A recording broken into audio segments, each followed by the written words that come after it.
A blistering tech rally has pulled up South Korean stocks, but can it last?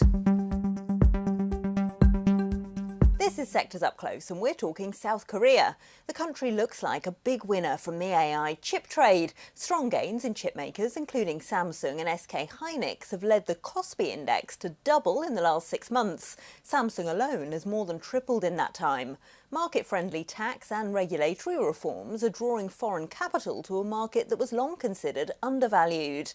Steven Schoenfeld is CEO of MarketVector Indexes. Steven, these gains have been very steep, at least in a handful of AI chip makers. Is it too late to buy those big names? Well, the rise has been reflected by the very strong concentration in the benchmark indexes.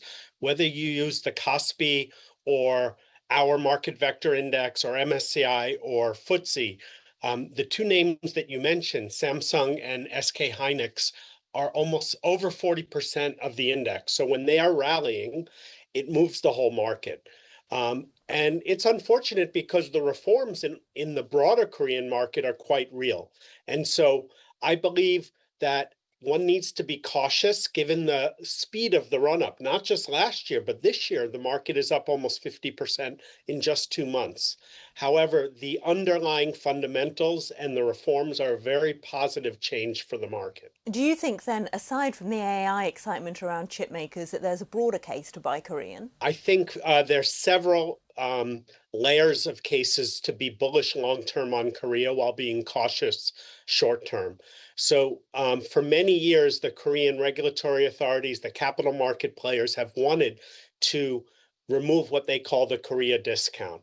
Korean stocks had lower valuations, partly because of very tight cross shareholdings, very similar to what Japan had in the 80s and 90s and have unwind.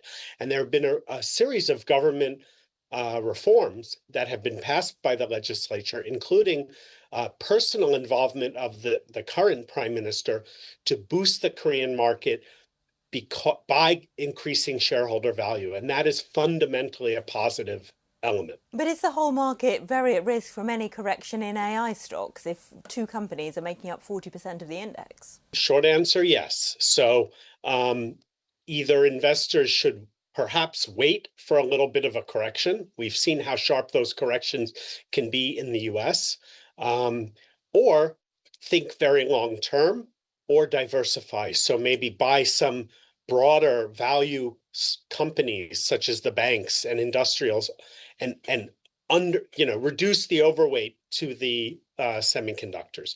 I do also want to add that South Korea as an economy has performed extremely well. It has managed the trade tensions and tariffs very well. And basically, by every index provider, including ourselves, we already consider Korea a developed market. It is a member of the OECD, but one index provider, MSCI, has still kept Korea as an emerging market.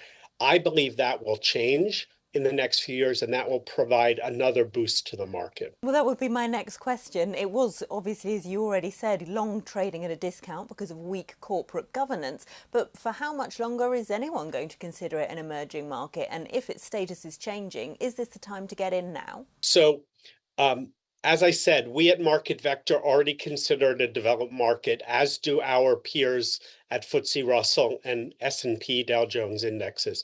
MSCI has been somewhat behind the curve because they are concerned about certain FX restrictions.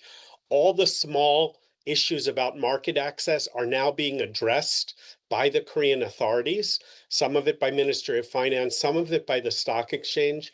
I expect these will be cleared before the end of the year.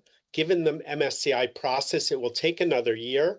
That will give a boost, particularly because active managers who are benchmarked by MSCI will now be able to buy Korea in their developed market portfolios. It will help it in the Asia developed market category, which is relatively small. It's just Australia, New Zealand, Japan, Singapore, and some would say Hong Kong. So it would add heft to it. So I think that's a long-term positive. Korea is a big enough market that when it joins the developed market, it won't get lost the way smaller markets like Greece or Korea or Israel did.